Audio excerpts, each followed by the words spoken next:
अखंड मंथन के सभी दर्शकों को नमस्कार। 22 मई से पूरे देश में प्रचंड गर्मी पड़ने जा रही है। मौसम विभाग के अनुसार 25 मई तक पूरे देश में तापमान वृद्धि के साथ साथ भीषण गर्म हवाएं चलेंगी। दिन के तापमान में भी अधिक वृद्धि हो सकती है। इस मध्य 24 और 25 मई को तो गर्मी में और भी तीव्रता देखने को मिल सकती है। मौसम विभाग ने झांसी, बांदा, हमीरपुर, उरई, जालौन और आगरा में अगले 4 दिनों तक हीट वेव्स यानी लू चलने की संभावना व्यक्त की है। झांसी, बांदा और आगरा में तापमान 44 डिग्री सेल्सियस या उसके पार जा सकता है। अलीगढ़ में भी पारा 43 डिग्री सेल्सियस तक जा सकता है, लेकिन वहां हीट वेव्स चलने की संभावना नहीं है। प्रदेश के शेष शहरों में भले ही लू चलने का अनुमान अभी घोषित नहीं किया गया है, लेकिन इन शहरों में भी तापमान में वृद्धि देखने को मिल सकती है। लखनऊ, कानपुर, वाराणसी जैसे शहरों में तापमान 42 डिग्री सेल्सियस तक जा सकता है।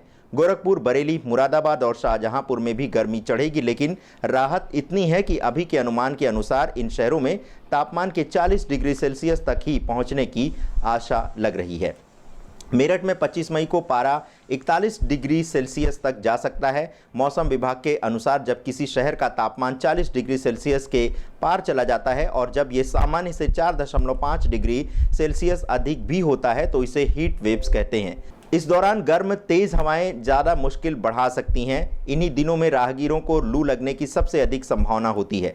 पिछले कई वर्षों में इन्हीं हीट वेव्स के कारण गर्मी में अधिक मृत्यु होती रही है। यद्यपि इस वर्ष गनीमत यह है कि लॉकडाउन के कारण कम ही लोग घर से बाहर निकल रहे हैं। ऐसे में इस बात की आशंका कम ही है कि लू की चपेट में आने से किसी की मृत्यु हो जाए।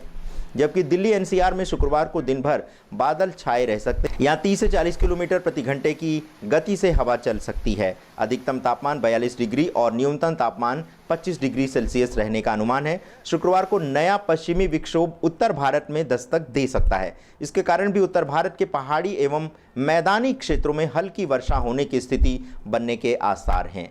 इस दौरान दिल्ली एनसीआर में 27 मई तक 42 से 43 डिग्री सेल्सियस तक अधिकतम तापमान रहने की आशा की जा रही है।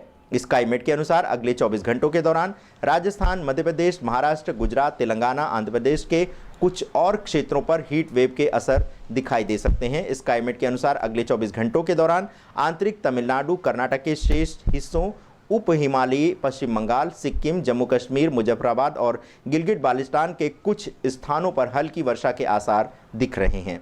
स्काईमेट के अनुसार अगले 24 घंटों के दौरान असम, मेघालय, अरुणाचल प्रदेश, नागालैंड और मणिपुर में हल्की से मध्यम वर्षा हो सकती है और कुछ स्थानों पर भारी वर्षा के भी आसार हैं। स्काईमेट के मौसम विशेषज्ञों के अनुसार इस समय उत्तर भारत में जम्मू कश्मीर के करीब एक पश्चिमी विक्षोभ है, लेकिन ये काफ़ी कमज़ोर है, जिसके कारण इसका प्रभाव दिल्ली एनसीआर पर नहीं दिखेगा। वहीं अगले 3 से 5 दिन तक राष्ट्रीय राजधानी में कोई मौसमी हलचल नहीं होने की बात भी कही गई है। लंबे समय तक लू से राहत के बाद अब राजधानी दिल्ली में तापमान में वृद्धि आरंभ हो गई है। पिछले एक सप्ताह से दिल्ली एनसीआर में वर्षा नहीं हुई है, जिसके कारण आसमान साफ और मौसम शुष्क बना हुआ है और तापमान भी बढ़ने लगा है। स्काईमेट के अनुसार पिछले 24 घंटों के दौरान यानी 21 मई को दिल्ली एनसीआर में सभी स्थानों पर तापमान बढ़ते हुए सामान्य से ऊपर पहुंच गया था। स्काईमेट के अनुसार पिछले 24 घंटों के दौरान सबसे गर्म शहर आंध्र प्रदेश का विजयवाड़ा रहा था, जहां अधिकतम तापमान 46 डिग्री सेल्सियस रिकॉर्ड किया गया। सबसे अधिक चक्रवाती तूफान अम्फान की सक्रियता घट जाने से कल तक पूरे बिहार से उसका प्रभाव भी काफ़ी कम हो जाएगा। IMD पटना के अनुसार 22 मई से अगले पूरे सप्ताह तेज गर्मी पड़ेगी। उच्चतम तापमान 40 डिग्री सेल्सियस के ऊपर जा सकता है। पूर्वानुमान के अनुसार पटना सहित पूरे प्रदेश में अगले 1-2 दिन में 3 से 5 डिग्री तापमान गिरेगा। जानकारी के अनुसार वर्तमान में चल रही पूर्वैया हवा 22 मई तक शांत हो जाएगी। स्काईमेट वेदर के अनुसार अगले 24 घंटों के दौरान दक्षिणी केरल में हल्की से मध्यम वर्षा के साथ ही 1-2 स्थानों पर भारी वर्षा हो सकती है। तटीय कर्नाटक और शेष पूर्वोत्तर भारत में भी कुछ स्थानों पर तेज बौछारें गिर सकती हैं। स्काईमेट वेदर के अनुसार तूफान अम्फान का असर पूर्वोत्तर राज्यों पर भी दिखेगा। भले ही ये कमज़ोर हो गया हो, किंतु अगले 24 घंटों के दौरान असम, मेघालय, अरुणाचल प्रदेश और नागालैंड में भारी वर्षा हो सकती है। 22 मई को मणिपुर में भूकंप के झटके लगे हैं। भूकंप की रिक्टर स्केल पर तीव्रता 3.6 मापी गई है। कम तीव्रता के साथ आए इस भूकंप ने मणिपुर के उखरुल के लोगों की नींद उड़ा दी। ये झटके मणिपुर से 43 किलोमीटर पूर्व में आज सुबह 3:26 पर आए। ये जानकारी नेशनल सेंटर फॉर सिस्मोलॉजी ने दी है। तो दर्शकों, ये था आने वाले समय में मौसम का हाल। आपको यदि हमारा प्रयास अच्छा लगता है तो कृपया समय से पूर्व समय की जानकारी प्राप्त करने के लिए अखंड मंथन समाचार और अखंड मंथन चैनल देखना मत भूलिएगा। सब्सक्राइब, शेयर और लाइक भी करिएगा यदि आपको हमारा प्रयास अच्छा लगता है। आपने हमारा ये प्रसारण देखा, इसके लिए आप सभी दर्शकों का हृदय से आभार।